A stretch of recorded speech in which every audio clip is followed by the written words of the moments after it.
already mentioned, we have a great partnership with Adult Ed. The Adult Ed staff are providing that academic basic skill support. Our youth staff are providing that workforce preparedness, and they're both coming together to provide career exploration and career services. We were also lucky enough to partner this year with Junior Achievement.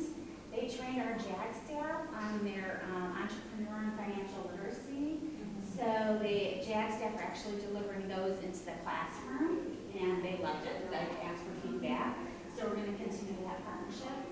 And then we also, our providers also have provided us with some non-WIOA resources, such as the leadership classes, the customer service, and there's a work readiness class that they're going to provide for us. And then we feel it's really important for professional development. We meet a lot with our youth staff, but we've also folded in our adult ed teachers because the outcomes for both partners are the same, but their perspective is different. So we oftentimes bring in someone, we had someone from McGraw Hill talk about the task, and it was interesting to see the perspective of the adult ed teacher versus the youth staff and how they can work together to share the outcomes. That's a good idea. And then we also had someone come in to provide a youth worker certification for our youth staff, but we also had adult ed staff, Leslie and Brianna were there, and then we also had some teachers, our principals, excuse me. And we try to meet about 3 times a year with the adult ed and youth staff. And finally, this would not all be possible without our board, and we had a youth council, and we continue to transition to the youth committee. So we want to make sure youth are positioned for continuous education, learning, and workforce success. They want to align education with the needed business skills, help youth and young adults understand the skills needed to make it in the workforce. And then some of the key initiatives we're doing, it's My First Job article series. We have some prominent individuals throughout our region that actually talk about what they did, their first job, and then how that job helped shape them and help them become the person they are today. And we have a First Jobs hiring campaign that's really a summer initiative where we ask employers to give youth that first job, take a chance on them, whether it's odd jobs, whether it's just temporary, whatever it might be. We want to make sure there's a work-based opportunities for all youth. And then we have a work ethic strategy for schools and for youth. And that's it. So if there's any questions. One thing I do. Oh, I'm sorry. How often do you send out your newsletter? It's monthly. Monthly? I'll send you one. Good. Let's make sure that the youth committee is on that. Okay. Well, we're resting for the summer, but and each month is school does one of our programs does it, and so they'll talk about there's like we kind of put in the schools feature how many have gotten into school, where they've gotten into post-secondary scholarships they've earned, if they were some were inducted to Honor Society. We actually had 3 programs, 2 had valedictorians and 1 had salutatorian of their class, so we wanted to make sure we recognize them. And then at the end of this was our last edition, so we did a Where Are They Now? That's spectacular, that part right there. Do you know one other thing, I don't want to talk all the time, but there were 2 things that you came up with that I wonder. You talked about the videos, which I saw one of those videos and they're excellent. Then you talked about the My First Job, where you get the guys to talk about that. In some schools, they have announcements every day, and they, it's on TV, and I just think it would be really fun for the schools perhaps to have some of those that they could just show and keep that whole idea of your first job. Get kids thinking about jobs. That the fact that there's more to school than just finishing school, but like to get them thinking forward. That's just an idea. Integrated into the school website, perhaps. Right. Yeah. Yes. All those videos have been, the videos have been offered to the schools. So schools have access. They're our CWI is lucky enough to have another initiative that's called Ready Northwest Indiana, and it's really preparing youth through that pipeline and working with Parent Tech Ed, and they're the ones that really develop these videos.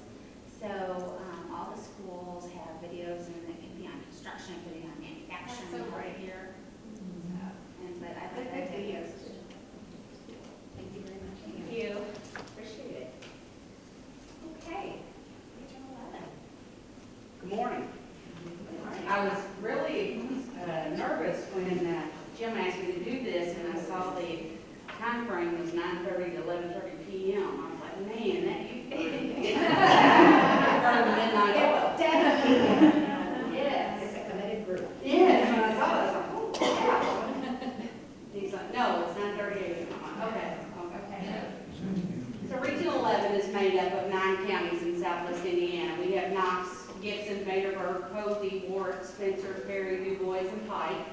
Our largest city is Evansville, Indiana. Other major cities would include Vincennes, Jasper, Princeton, Mount Vernon, Boonville, Tell City, and Huntingburg. And then we have, according to 2015 data, we have a labor force of 223,926 people, with 95.6% employed and 4.1% unemployed. Wow. It's just the scroll. Okay, it's just the scroll. Scroll back.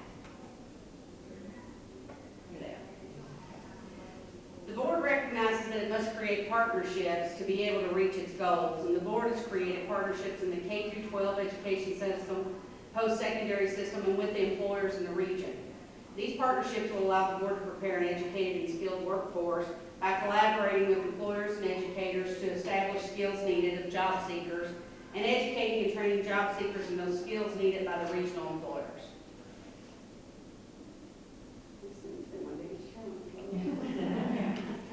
So the goals for both the in-school and out-of-school are completion of a high school diploma or equivalency, attainment of a post-secondary credential within a career pathway, and employment in a high-demand occupation with a career pathway. The Workforce Development Board in Region 11 places special emphasis on serving youth. It's the intention of the Workforce Development Board to ensure that all youth served in the region obtain not only the hard skills needed to find employment, but the soft skills needed to maintain the employment.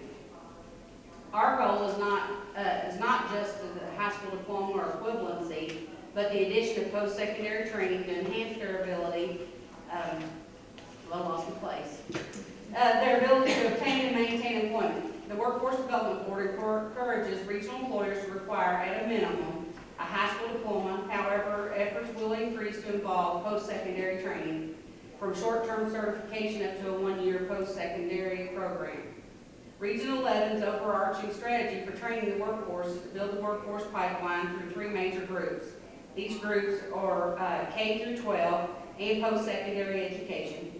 The 20,000+ adults aged 18 to 64 without a high school diploma or equivalency, and the incumbent under-skilled worker. The region partners with K-12 and post-secondary educators to increase the awareness of and participation of students into the career and tech ed programs. One example is our STEM challenge, and that's for science, technology, engineering, mathematics. And we have a challenge where teams of 4 high school students, including our JAG schools, participate in team problem-solving contests conducted by the local businesses. This year, every year, winners are awarded cash prizes provided by the employers. This year we had 8 challenges, and it was very interesting to see, no doubt. Winners are awarded the cash prizes by the employers, as I stated. It's very important that you understand we have those employers because that's one way to get the students interested in participating. Then when they get there, they're ready to come back the next year. And this is our 4th year in doing this at our local Oakland City University. It also gives them an opportunity to see the university. Another example that we have in Region 11 is a brainchild of Jim Heck. We have a teacher's boot camp.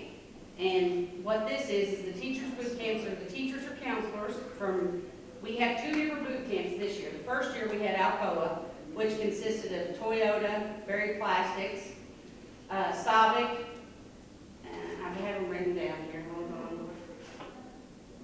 Who did I miss, Jim?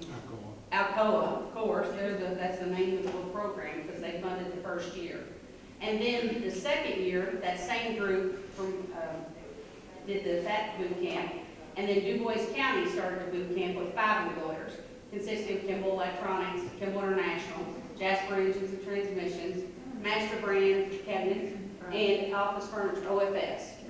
So you look at that and you have competitors in the same industry working for a common goal. So we're excited about the boot camp. The teachers were excited. This is an example. The teachers, they are placed in the manufacturing, the businesses, for 2 weeks. The companies that go into this program pay a stipend to the teachers. And they're placed into this in order to understand the needs of what we're looking for as business and industry, and what we want the skill set of the students to be, especially from the soft skills side of things.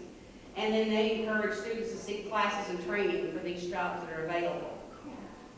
So the board has also created a work ethic certification program that certifies students who complete the requirements of the program that regional employers support. This program will be introduced to all 8 of our JAG schools this fall through a grant received from the AT&T Foundation. Our pilot program was in 2015, and the governor signed 36 certificates for 36 students in Perry Central and 19 for Southern Indiana CTC schools. And that was our pilot program. The region is also partnering with the building trades and the Work Indiana, I forgot. No, this is the same one. The region is also partnering with the building trades and the Work Indiana pre-apprenticeship training programs for unemployed and underemployed workers. Region 11 has set aside funds to begin an incumbent worker program to help companies upskill the workers into advanced jobs that will create opportunities to hire new workers at these companies. To fill these job vacancies, the region has initiated work on a work and learn program, or as we are referring to it as WEX, for work experience.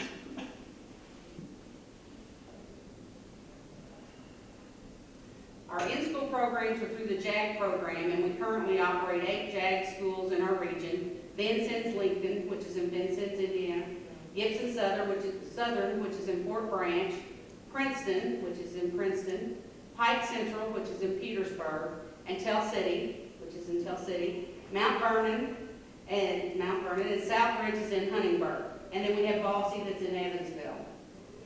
With the 8 JAG programs, we plan to serve 320 participants.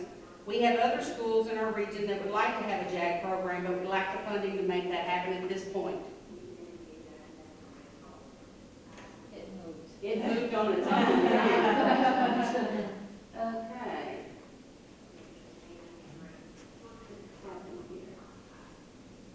All right.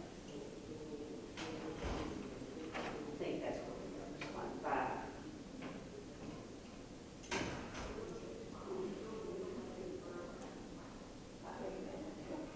Our out-of-school program, did it move again? Holy cow. Our out-of-school program is combined with the Indiana Plant Apprenticeship Awareness Program to increase youth involvement with the building trades. The youth committee is planning to bring together young professionals from the region to mentor out-of-school youth in workforce professionalism. We're following all 10 of the previous youth elements, and we're adding financial literacy, which is embedded in a work experience boot camp activity. Entrepreneurship was added to the career development. It's doing its own thing. I'm not touching it, I swear.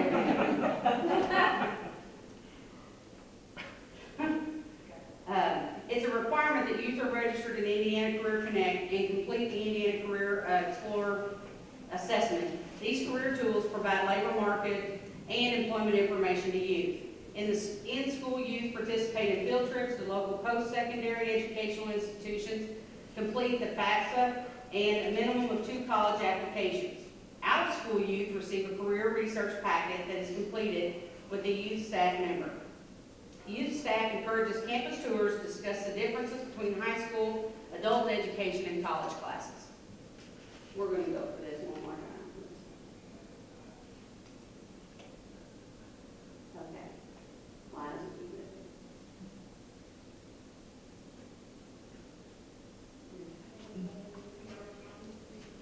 Okay, I'm leaving it right there. Our goal is to meet the new 75-25 split this year. With the addition of the TANF funds for our JAG program, the region will be able to provide such activities as incentives and work experience for youth and in-school programs.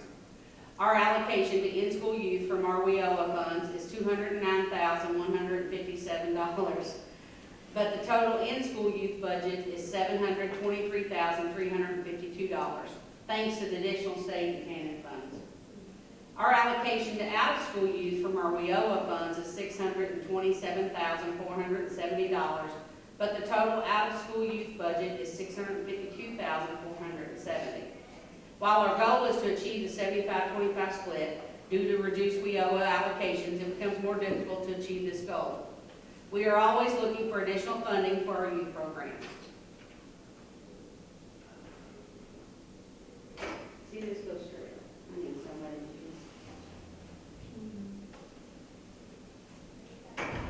Both in-school youth and out-of-school youth are provided with extended test times, test reading, testing in isolation, and a calculator for math tests. When required by the individual education plan, a student is placed in front of the class. Physical access for transportation and buildings are ensured in all activities, including field trips.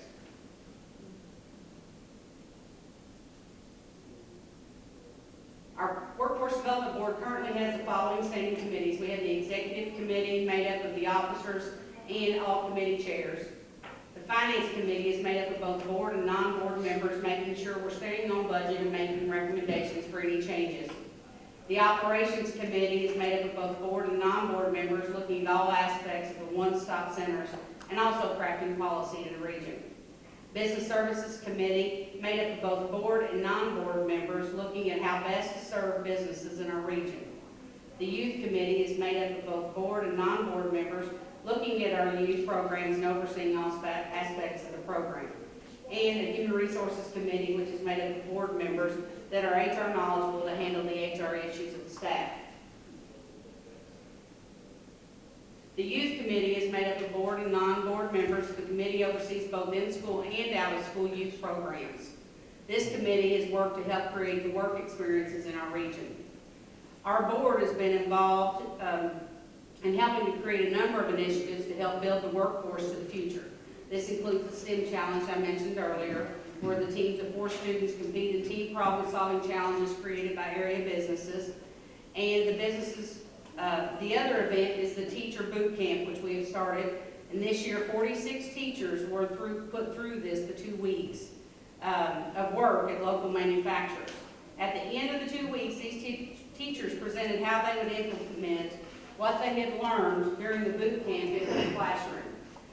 We actually had 2 boot camps, and it was very good. I just can't say enough of that about it. We've had people from Nashville, Tennessee, from Akron, Ohio, it's Akron, right? Akron, Ohio, and then we have other counties within our region that are saying, we want this boot camp. So it's just been phenomenal. That's a great idea. The Youth Committee is also working on a mentor program to match a business person with the youth to provide professional business mentorship.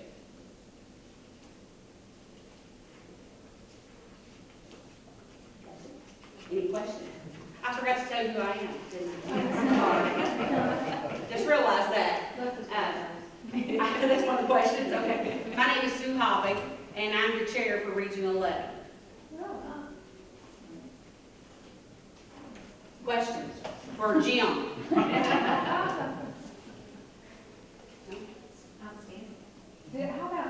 did you get the teachers to come to the boot camp? We paid them. We brought them. Seriously, that's what we did. Yeah, you have to do it. We paid a stipend to them to their commitment of the 2 weeks. Right. And they came in and it was just amazing. They were surprised. They thought it was our grandfather's manufacturing facilities.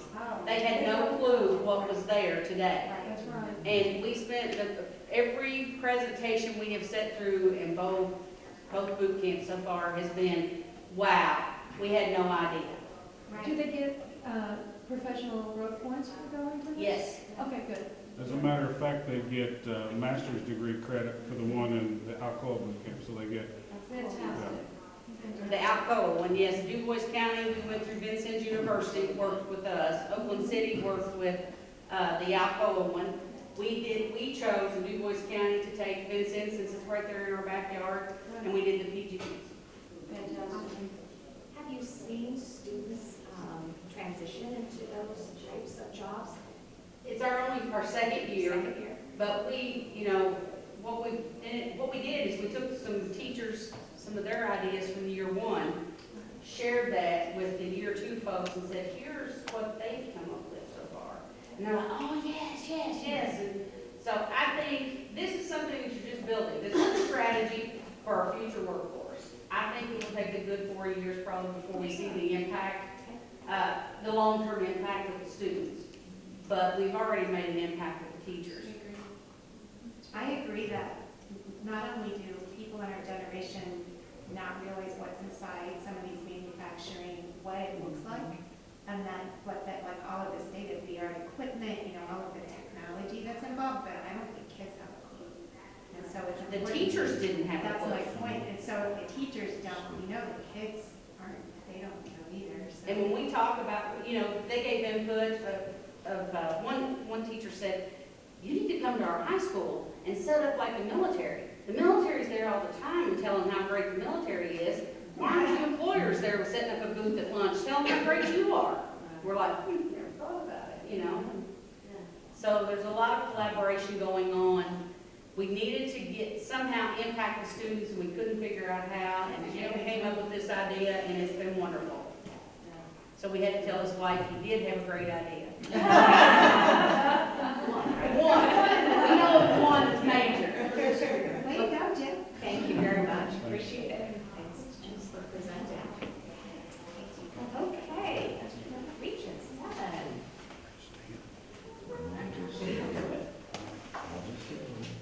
I am Lisa Williams. I'm the Executive Director of the Local Select Board in Region 7 in Cherokee. And I brought with me Sheila Hess, who is the Assistant Manager, so if we get into the weeds, she's at the front line and she's in the back. And also, I had two women talk at the same, walk at the same time, so she's going to help. Show us your t-shirt before you start. Yeah, we kind of labeled all of the CTE pathways in Region 7 as neat. So we have the newsletter when kids go to the high mileage events or any kind of competition, they wear their neat, it's got Region 7 on the back. It's actually for the SWIC. We have a neat trailer that's built around the elementary schools and to fairs. And they take the trailer is set up like a classroom, and they also have stuff on the outside, activities. So when parents come with their children, the kids are given a piece of wood, and they have a gantry CTE, or CNC machine, and they carve it in the 7. Then they take this and they have career pathways on the wall. So they talk to the kids and the parents about pathways, and the kids choose the pathway that they're interested in. Then this goes through a vinyl signing machine, and they have their pathway on there. Then the kids have to follow instructions. Stop this. A company donated bins, so the kids follow instructions, pick up their pieces, and they construct their gears. That's awesome. Something good way, and they also talk to parents about little credit and college finance while they're there. They were in Clay County this week, and they had 100 kids go through in 4 hours. So they had teachers and retired professors. Okay. The vision for our board, we're pretty straightforward kind of place. We just recognize that economic growth and economic opportunity is dependent on highly skilled workforce. And so it's a vision, we focus, we got less improvement, of course. The goals, the first 3 actually mirror the state's goals. The first, we need an integrated system, and so we have partners who work together and share their resources. And in Region 7, we really have strong partnerships with our partners and also agencies throughout the region. The second one is, of course, to maintain an integrated system, again, so we're all working together. And then ensure that all customers have knowledge, can make informed decisions, and then we spend on with the state. So we work real hard to create pathways that are true and reflect the actual meaning of businesses. And then expand our strategies. Right now in Region 7, we have sector partnerships with manufacturing, with mining, with healthcare, and with construction. So we've had those relationships for a long time and long-standing, very effective. And then we want always to have continuous improvement. So we follow the continuous improvement model. We research, analyze, then we plan, implement, gather data, and start the process again. So we ensure that our programs are always up to speed. our individual goals for in school, and I know a lot of people say, well, you want this for all youth, but we put it, this goal to meet the unique needs of each youth in the in-school youth, because we feel it's very important that you meet those needs early on, so the kids have a focus, they understand where they're going, and even if they drop off and come back, they still have a pathway to go back to. Increase the partnership with CTE programs. As you might tell, we do have a very close partnership with CTE.